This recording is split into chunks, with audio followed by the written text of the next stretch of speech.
Eh bien, bonjour tout le monde, c'est Alganora. Aujourd'hui, on se retrouve pour Alga Éducation, épisode 2.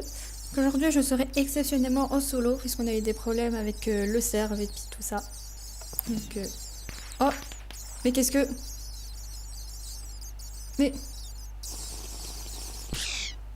Oh, Serpic. Eh bien oui, avec un système Redstone, j'ai pu arriver sur le serve. Grâce à ce petit système qu'on va vous partager, ça vous permet de rejoindre des parties locales. C'est totalement incroyable. Non, en fait, c'est juste des fireworks.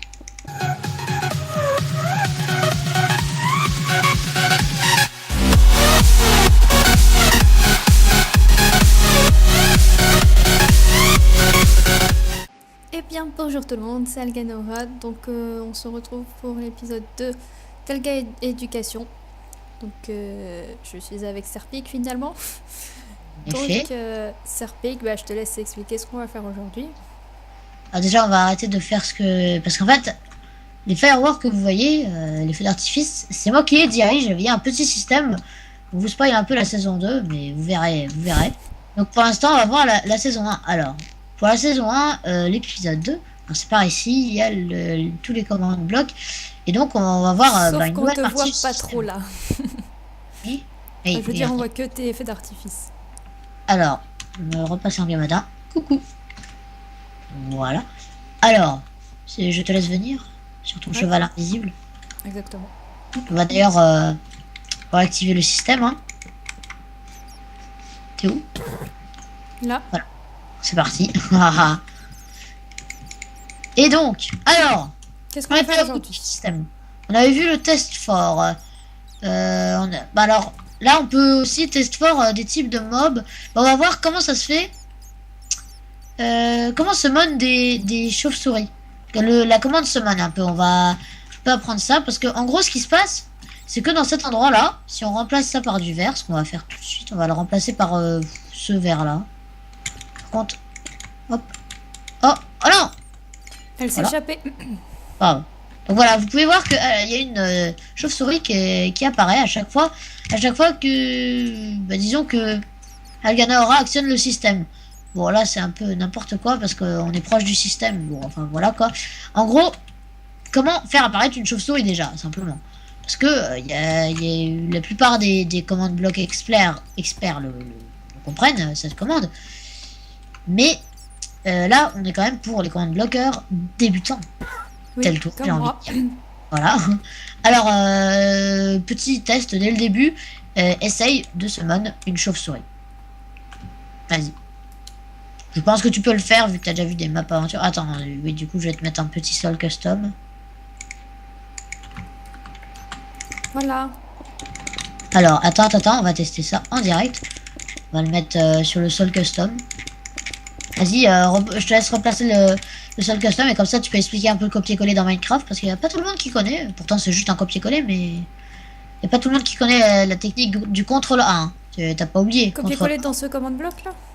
Non, tu copies ce commande bloc et tu le colles ici. Utilise pas la commande slash clone. Hein. Pour l'instant, non, c'est juste du contrôle A, contrôle C et ensuite contrôle V là-dedans. Enfin, voilà.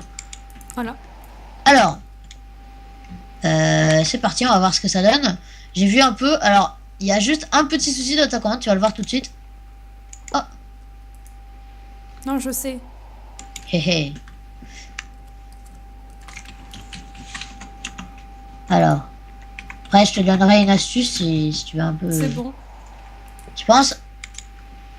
Hé hé hé. Alors, l'astuce, si vous connaissez pas trop les commandes, les nouvelles commandes qui viennent de sortir, et que vous voulez en apprendre plus, c'est simplement vous allez dans votre dans le chat et vous n'allez pas directement dans les commandes blocs. Et vous utilisez la commande, par exemple, mais dans le chat slash summon, tu fais un espace, et là tu appuies sur tab.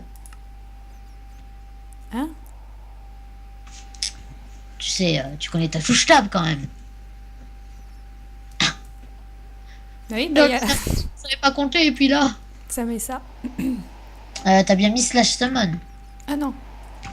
Oui, ben non. Non, sinon ça met les joueurs. Donc tu mets slash summon, un espace, et ensuite tu fais tab. Et là tu vois tous les noms de mobs que tu peux summon. C'est plutôt pratique. D'accord. Si tu veux une indication sur la commande slash summon, tu mets juste slash summon.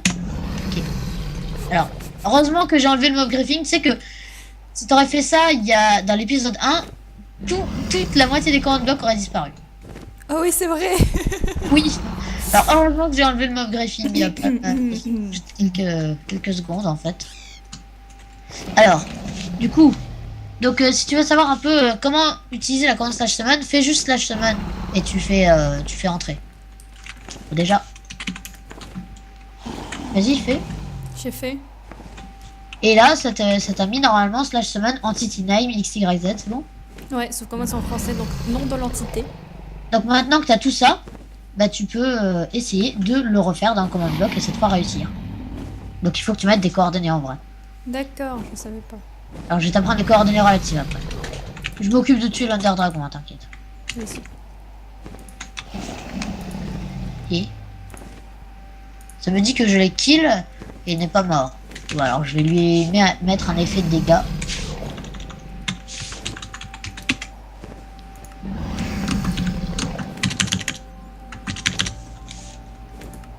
Voilà. Ça marche pas. Je failli pas mourir. C'est pas grave, je vais prendre une épée. Ça marche pas de ton summon? Non. Je vais voir qu'est-ce que t'as mis. T'as mis quoi dans les coordonnées déjà? T'as mis les... Alors, bat... Bon, bah alors maintenant je vais te mettre. Il faut que tu mettes une majuscule. Voilà. Est-ce que... Voilà. Bon, ça fonctionne. Après, attends. Aujourd'hui, on va tuer l'Ender Dragon, les amis. Voilà. Ah oui, mais mince, ça fait une autre grosse erreur. C'est que quand on va le tuer, il va faire apparaître le portail, là.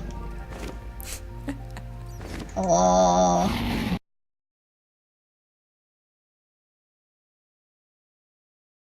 Eh bien, re tout le monde, donc on se reprend après une petite ellipse, le temps d'avoir tué un Ender Dragon et un Wither au passage. Oui, n'importe quoi.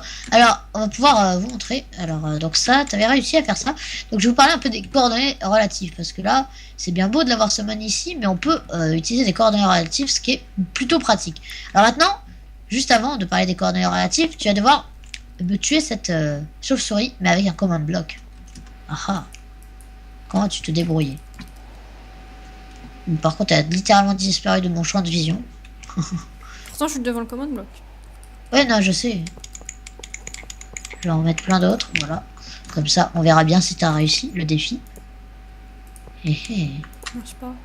Alors, je te rappelle déjà qu'il y a la petite majuscule qui fait plaisir. Et, en plus, il n'y a pas besoin d'espace. Oui. Hein. Voilà, GG. GG. Alors maintenant, je propose, du coup, de parler des coordonnées relatives. Donc, ce que tu vas devoir faire, c'est me faire spawner une chauve-souris là, comme ça, tu vois. Et là, tu mets ça comme ça. Là, tu mets... Et dans tous ces command blocks, tu vas devoir mettre la coordonnée d'au-dessus. Mais comment tu mets les coordonnées sans regarder les coordonnées? Bah justement, c'est ça. Tu dois réussir. Coordonnées relatives. J'arrête pas de regarder les coordonnées et puis c'est un peu saoulant. Bah justement, c'est ce qu'on va faire. Et c'est pour ça que je t'ai mis une ligne de command block. Faut que tu y arrives. Ensuite, dès que tu en as mis une coordonnée dans un command block, à réussir à faire toutes ces rangées en 5 secondes. Avec l'ordre coordonnées relatives, il te suffira juste de copier-coller. Attends. Du coup, j'ai pas besoin de ça aussi. Oui, c'est vrai, les coordonnées. Non, je me souviens. Faut que ce soit au-dessus du command block. Bon, alors je te donne comment faire. C'est bon, c'est bon. Faut juste mettre les coordonnées en fait. Je pense qu'il y avait pour pas mettre les coordonnées, justement, les coordonnées relatives, c'est ça. Mais j'ai pas les vagues sur mon clavier. Ah, les vagues, si tu les as. Si, c'est bon. Alt grammaire et. Voilà. Alt grammaire et 2. Et après? Bah, mets déjà les vagues, comme ça, tu vas voir qu'est-ce que ça va faire. Non, je sais, c'est un truc du genre comme ça. Regarde dans le command block. Oui, à peu près, parce que là, t'as fait n'importe quoi, surtout. J'aime pas comment les chauves-souris peuvent spawner avec ça. Parce qu'elles spawnent au milieu, parce que là, ça considère comme si t'avais pas mis de coordonnées. Il faut mettre dans un espace, mais c'est ça, au final, t'as réussi.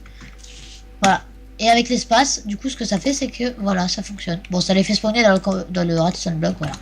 Alors maintenant, moi, ce que j'avais dit, c'est de les faire spawner au-dessus. D'accord. Je rappelle que tu as ce commande bloc hein, pour tuer les chauves-souris.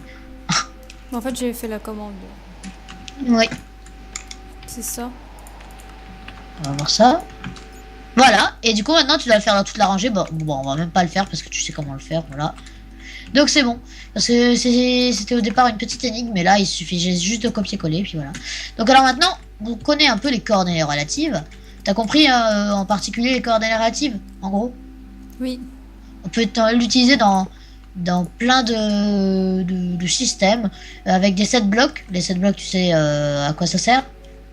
7 blocs. Faire spawner un bloc. Oui, voilà, en quelque sorte spawner, ou tout simplement on peut dire à placer un bloc Oui, via voilà. un bloc. Et du coup, ça peut être n'importe quel bloc. Hein. Je vais pas vous parler des Falling Sound, je vais juste vous parler que avec les coordonnées relatives, vous pouvez summon 7 blocs et téléporter les joueurs, c'est-à-dire, mais là ça va être différent de téléporter des joueurs à des coordonnées relatives, mais ça on en parlera dans l'autre système pour la saison 2. Alors, donc, maintenant qu'on sait faire ça, C'est summon. Ah. pour un peu mieux comprendre, Comme on a fait la pratique en même temps. oui, enfin, la pratique en fait on l'a déjà fait là, donc je vais juste te montrer là, tu vois en fait le système, c'est que ici, bah c'est simplement un summon de bats qui les summon au-dessus. D'accord. Puisqu'il faut Et savoir que je n'ai pas regardé le système. Oui, bah oui. Et donc ici, ce qui se passe en fait, c'est que il y a un test fort. La dernière fois, on avait vu le test fort. Ce qu'on avait vu, c'est que le test fort pouvait test fort des joueurs. Maintenant, on pourra voir la prochaine fois que ça peut test fort aussi des mobs. C'est-à-dire des monstres, comme les chauves-souris par exemple. Parce que là, je t'autorise de regarder dans le command block. Vas-y. Lequel? Celui-là. Là Comment te dire? Celui-là. Vas-y. Là, tu peux voir qu'il y a un test fort de bat. Ça test fort s'il y a une chauve-souris. R, c'est le rayon. Et donc, dans un rayon de 5 blocs. En gros, ça teste fort s'il y a une chauve-souris qui est ici. Ok. Et c'est pour ça que s'il va pas y en avoir, bah du coup, je t'explique pas trop l'inverseur parce que pour l'instant, on verra plus tard la redstone pure et dure. En gros, ça va donner un signal s'il n'y a pas de chauve-souris à ce command block, il va en remettre une ici. Du coup, il y aura toujours des chauves-souris ici. Ça, tu comprends un peu? Bah, en gros, s'il n'y a pas de chauve-souris, ça en remet une ici. Du coup, forcément, il y en aura toujours. Ok. C'est C'est quoi un qui peu remet le... C'est un summon de bat. Mais t'inquiète, on verra ça plus tard, plus profondément avec l'inverseur dans le prochain épisode. Il y aura une petite évaluation avec ça. Enfin, évaluation, peur de dire. Petite pratique avec ça. Voilà. Et en gros, ça permet de toujours avoir des chauves-souris dans ce réservoir. Et c'est ces chauves-souris-là qui seront toujours TP à toi quand tu actionneras le système. Mais ça, on verra dans le prochain épisode. Du coup, je propose que pour finir, on montre un peu le... On montre mon système. Je propose, Oui, pour finir, voilà. feu d'artifice que j'ai créé moi-même pour vous. Ah, t'as plusieurs couleurs en plus. Voilà. Et voilà, c'était fort sympathique. Mais je propose juste que pour finir, on se mette en game mode 3 et qu'on aille sous le sol. Souviens-toi. Oui. YOLO. Oh. On peut constater bah, des blocs. Feu d'artifice. Voilà. Attends, regarde, moi aussi. Attends que je montre un peu parce que toi, tu vois pas trop du coup. Si, quand je regarde derrière moi. T'as vu? Donc voilà. Voilà, c'est une sorte de Tetris. Ce qu'on a fait avec les feux d'artifice. Ouais. Donc, bah, je sais pas, c'est la fin de l'épisode là. Il Ouais. me semble. Voici un joli jacuzzi aussi. Alors, juste pour finir, du coup, comme d'habitude, hein, je l'avais déjà dit, c'est qu'à la fin, on pose toujours. Bah, cette fois, pas De la des TNT TNT. parce que pour moi, c'est pas très naturel. Alors, ce qu'on va spawner, c'est des creepers. On va utiliser un briquet dessus. Regarde ça. Regarde cette magnifique chose. Voilà, plein de creepers. Et c'est parti. Non, en fait, ça n'explose pas. Eh oui, bah, c'est comme pour l'Under Dragon. Hein. Voilà. D'ailleurs, on a eu beaucoup de chance. Hein. Donc voilà. Bah, c'est la fin de cet épisode. J'espère qu'il vous a plu. Que vous avez... J'ai encore du mal. Vous avez appris des choses avec moi. Parce que moi, j'ai appris des choses.